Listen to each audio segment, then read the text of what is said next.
Jeudi 25 juin 2026, merci de rester fidèle au programme du groupe Solo Média. Bonjour et bon réveil matinal à toutes et à tous. C'est parti pour votre émission matinale. D'abord le journal, voici les grandes lignes.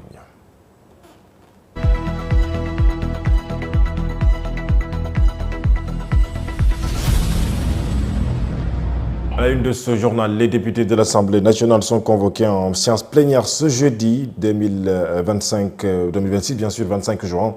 Les parlementaires vont examiner 4 projets de loi. Les détails, vous les aurez dans ce journal. Liberté provisoire pour Mor Mbaye Cissé, le journaliste poursuivi pour diffusion de fausses nouvelles, sera jugé ce lundi. À venir, le SYNPICS exige en quelque sorte sa libération. La Fédération des syndicats de la santé poursuit son mot d'ordre de grève de 72 heures ce jeudi, paralysant le secteur de la santé. Ces travailleurs exigent la régularisation des agents de santé en situation précaire et la formation du personnel. Ils annoncent le boycott des campagnes de vaccination dès ce 29 juin. Le sport va s'en suivre et la revue des unes va boucler ce journal. Bienvenue à toutes et à tous.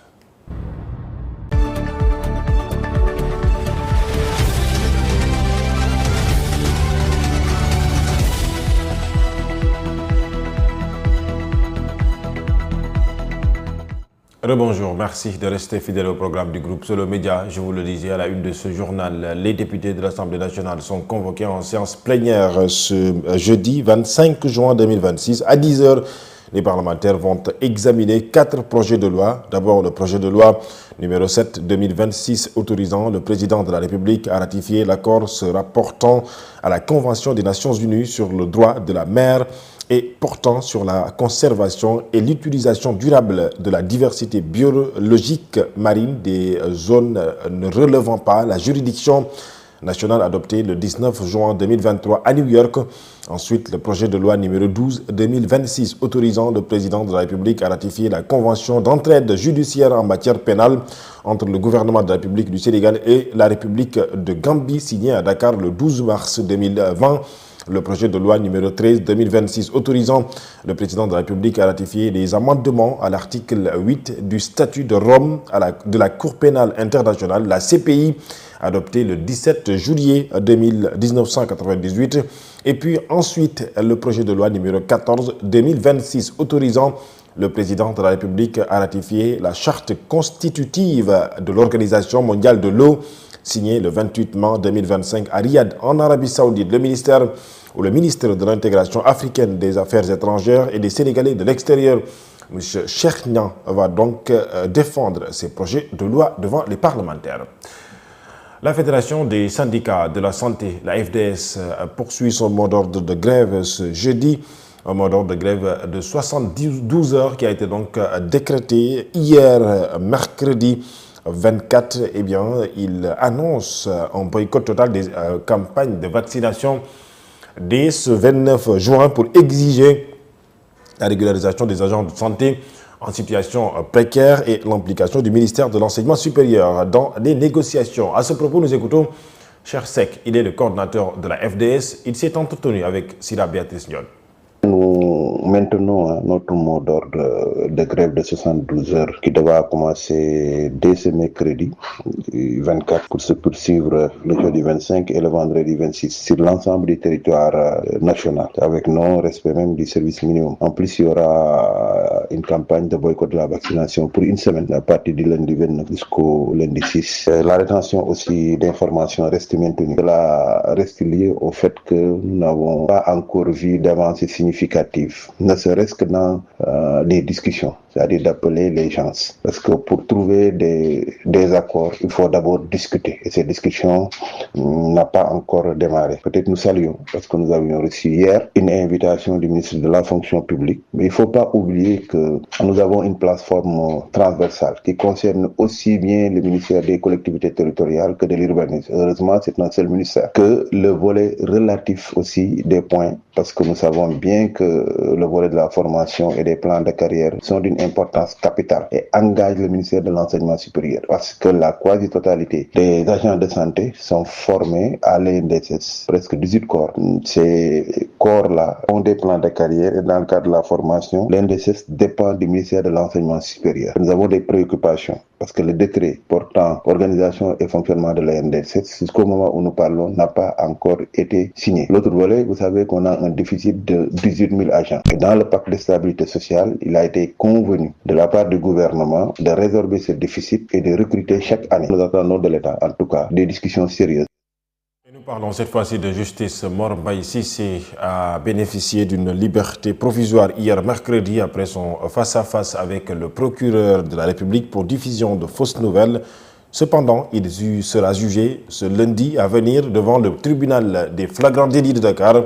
Le syndicat des professionnels de l'information et de la communication du Sénégal, SYNPICS, exige par cette même occasion la libération pure et simple du journaliste de Seneweb. L'organisation annonce également la mise à disposition de ses avocats partenaires pour une assistance juridique. Parlant d'ailleurs de justice, l'affaire Azer connaît un nouveau rebondissement. La société AEPO-EPCI a porté plainte contre le député qui a porté ce dossier depuis l'arrivée au pouvoir de ce tandem Ousmane Sonko-Bassirou Diomaye. Il s'agit donc de Thierno Alassane Sall.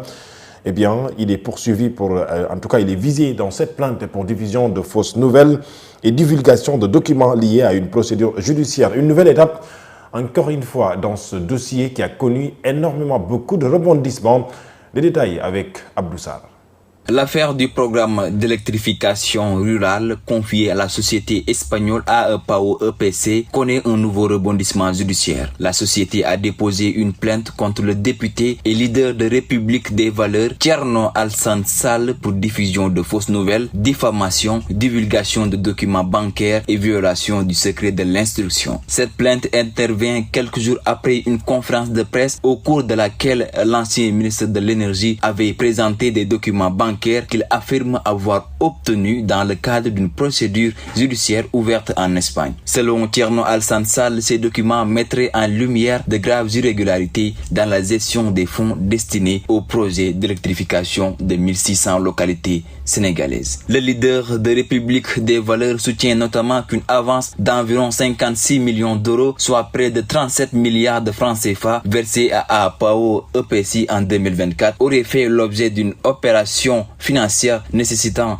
des explications supplémentaires. Il a d'ailleurs transmis ces éléments aux autorités judiciaires sénégalaises dans le cadre de la procédure qu'il avait lui-même engagée pour des soupçons de détournement de deniers publics. De son côté, AEPAO-EPC conteste les accusations portées à son encontre et estime que les déclarations de Thierno Alassane Sall portent atteinte à son image et à sa réputation. L'entreprise reproche également aux députés d'avoir rendu public des documents couverts, selon elle, par le secret de l'instruction. La justice devra désormais examiner les griefs soulevés par les deux parties. Pour rappel, le dossier Azer fait déjà l'objet de plusieurs procédures judiciaires au Sénégal. Le parquet financier a récemment confirmé l'existence d'enquêtes portant notamment sur des soupçons de faux, usage de faux, tentative d'escroquerie et détournement présumé de deniers publics. Un juge d'instruction a été désigné pour poursuivre les investigations.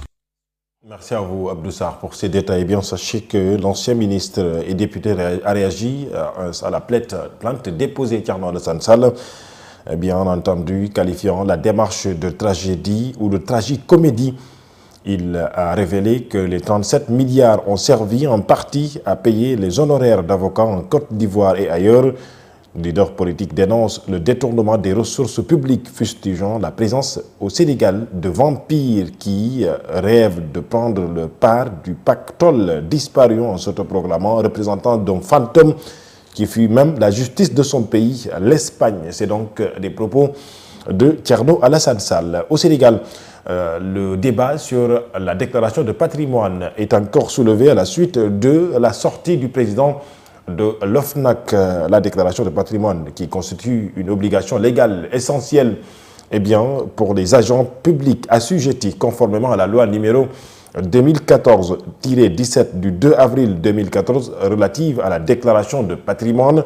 Cette obligation n'est pas une formalité administrative, elle est le socle de la redevabilité des gouvernants envers les citoyens et un instrument essentiel de lutte contre l'enrichissement illicite et surtout la corruption, notamment donc avec ce gouvernement qui prône la bonne gestion des ressources publiques.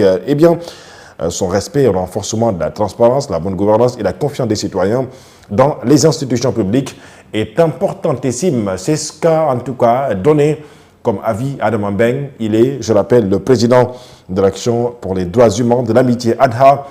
Il s'est entretenu au téléphone avec Mariam Sodadiaï. Qu'en réalité, si on parle des assujettis, c'est qui ça concerne qui? Ça concerne le président de la République, je pense qu'il l'a fait. Ça concerne le Premier ministre, qui, je ne sais pas, peut-être qu'il l'a fait à l'entrée, mais il doit le faire à la sortie, dans 3 mois. Ça concerne les membres du gouvernement. Est-ce que tous les membres du gouvernement l'ont fait à l'entrée, c'est-à-dire ceux qui sont sortis? Est-ce qu'ils l'ont fait? Ils dépassent les 3 mois. Donc, ce qui veut dire que les délais, ils ne vont pas respecter. Ça concerne aussi les députés. Est-ce que tous les députés l'ont fait? C'est des questions que je pose en réalité. Ça concerne les présidents et les membres des institutions constitutionnelles. Ça concerne les gouverneurs, les préfets, les sous-préfets, les ambassadeurs, les directeurs généraux des établissements publics, des sociétés nationales, les comptables, les receveurs publics, les agents des douanes, des impôts du domaine, ainsi que les agents chargés de la passation des marchés publics. Donc, nous disons, nous, Action pour les droits humains et l'amitié, si tous ces membres-là que nous avons cités, qui ont en gestion tout ce qui est deniers publics, s'ils ont eu à effectuer cela, est-ce que ces membres-là sont en réalité en règle avec la loi? C'est pourquoi, à travers ce communiqué-là, d'où l'importance de notre communiqué, nous avons dit que nous considérons que ce mécanisme comme un instrument fondamental pour la transparence, non seulement de transparence et de redevabilité, mais de lutte contre la corruption, ainsi que l'enrichissement illicite. Parce qu'en réalité, chaque gouvernement vient et nous parle d'enrichissement illicite. Et mieux vaut prévenir. Raison pour laquelle nous, notre organisation, nous jouons notre rôle de veille et d'alerte. C'est-à-dire, mieux vaut le faire alerter dès maintenant, au lieu d'attendre plus tard pour dire que non, enrichissement illicite, par-ci, par-là. Et nous avons rappelé aussi à travers ce communiqué-là qu'il faut renforcer les mécanismes, il faut renforcer l'OFNAC. Donc, nous avons rappelé qu'il y a eu des violations. Adama Mbeng, nous parlons cette fois-ci de toute autre chose au Sénégal, notamment dans certains quartiers de Dakar. Les coupures récurrentes d'électricité et la hausse des factures continuent de susciter le mécontentement dans plusieurs quartiers entre perturbation des activités quotidiennes et pression sur le budget des ménages. Les populations expriment leur ras-le-bol. Elles appellent les autorités compétentes, surtout à prendre les devants et surtout pour garantir un approvisionnement complet et régulier en électricité pour enfin alléger le coût de l'électricité au Sénégal. C'est un reportage dans les rues de Dakar de Khalifa Ababacar Fall. À Dakar, plusieurs quartiers ont été touchés ces derniers jours par des coupures d'électricité répétitives, une situation qui perturbe le quotidien des populations et suscite de nombreuses inquiétudes. Les coupures d'électricité sont devenues fréquentes et compliquent le quotidien des populations. Les coupures surviennent tous les 2 jours ou 3 jours et affectent les activités de nombreux travailleurs qui dépendent de l'électricité.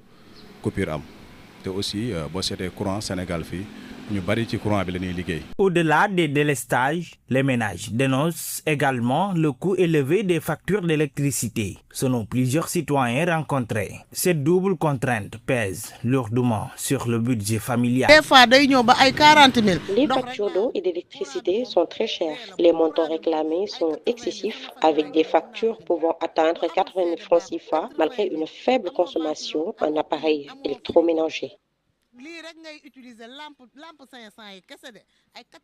Face à cette situation, les usagers interpellent les autorités compétentes afin que des solutions durables soient trouvées. Ils réclament une amélioration de la qualité du service ainsi qu'une meilleure maîtrise des coûts de l'électricité. Les coupures d'électricité sont particulièrement difficiles à supporter en période de forte chaleur. Surtout face à cette situation, j'appelle les autorités à prendre des mesures idoines pour améliorer l'accès à l'électricité et surtout soulager les populations. Entre coupures intempestives et factures jugées excessives, l'accès à l'électricité demeure une préoccupation majeure pour de nombreux Sénégalais qui appellent à des mesures concrètes pour soulager les populations. Merci à vous, Khalifa Fall. Et puis, la deuxième partie de ce journal est consacrée à l'actualité sportive, puis à la revue des unes des quotidiens parus ce jeudi. Place maintenant, bien sûr, à l'actualité sportive.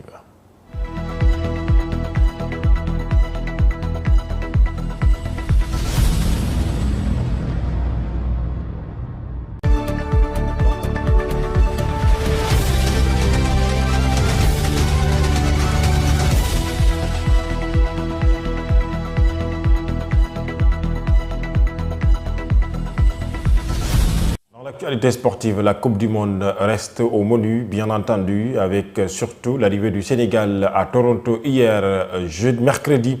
Les Lions du Sénégal ont quitté donc les États-Unis direction le Canada à Toronto. Ils ont donc posé valise. Je rappelle que le Sénégal jouera son dernier match de phase de groupe face à l'Irak ce vendredi, donc demain à Toronto à partir de 19h. Les Lions donc sont bien arrivés à Toronto au Canada. La Coupe du Monde 2026, cette fois-ci, il y a les résultats des matchs d'hier. Avant de parler de ces résultats, d'abord, les matchs donc à suivre ce soir, toujours au programme. Eh bien, voici donc les résultats. On en parle d'abord. Le Maroc a défait hier Haïti 4-2, une victoire importantissime qui a donc qualifié le Maroc pour les huitièmes de finale. Pour l'instant, donc, avant la dernière journée de ces phases de groupe, les Lions de l'Atlas sont donc qualifiés en 16e de finale, dans ce groupe C. Eh bien, ils terminent bien à la deuxième place et affronteront le premier du groupe F. Soit ce sera le Japon, l'équipe Suède ou bien les Pays-Bas en 16e de finale. En attendant donc de voir à la suite de cette compétition. L'équipe de Qatar s'est inclinée face au Bosnie hier sur le score de 3-1.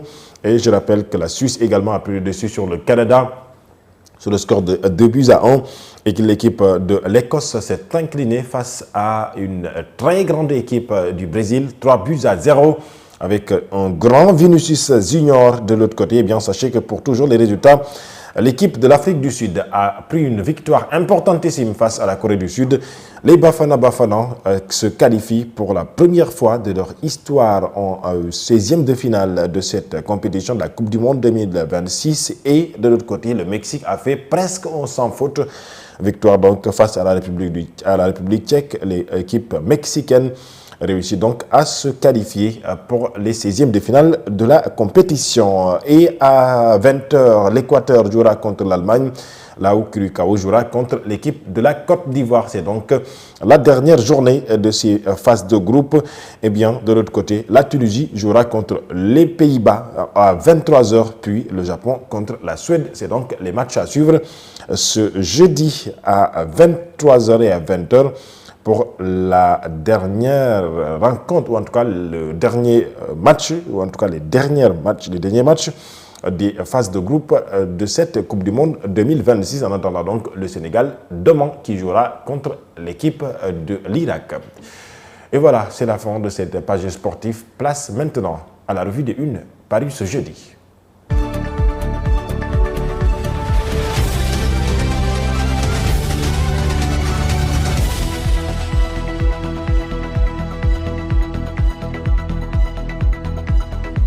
On a aperçu des quotidiens parus ce jeudi d'abord, comme à l'accoutumée, nous démarrons par le journal Solo ce matin, mais à sa une, l'image bien sûr du palais présidentiel, une nouvelle architecture de l'État en gestation, parlant bien entendu donc de la réforme des institutions sénégalaises, surtout avec en quelque sorte la constitution qui, selon des informations, est en train donc en tout cas les députés, le groupe parlementaire PASTEF, souhaite donc changer beaucoup de points dans cette constitution du Sénégal. Le quotidien Solo revient également donc à ce sujet et parle de la Tamkharit qui sera célébrée ce jeudi. Le tiéré au couscous à l'honneur, comme l'exclament mes confrères du journal ce matin. Je sais que c'est un Sérère qui a écrit cela, même si je suis Sérère, mais quand même il faut le dire, les Sérères aiment trop le couscous. C'est pourquoi aujourd'hui, ils sont à l'honneur, tout comme le tiéré est à l'honneur pour la célébration de la fête de Tamkharit au Sénégal. C'est ce qu'en tout cas a parlé le journal Solo ce matin. La polygamie au Sénégal également est revenue à la une du journal ce matin. Pourquoi une situation séculaire est-elle devenue une source de tension au Sénégal, s'interroge mes confrères.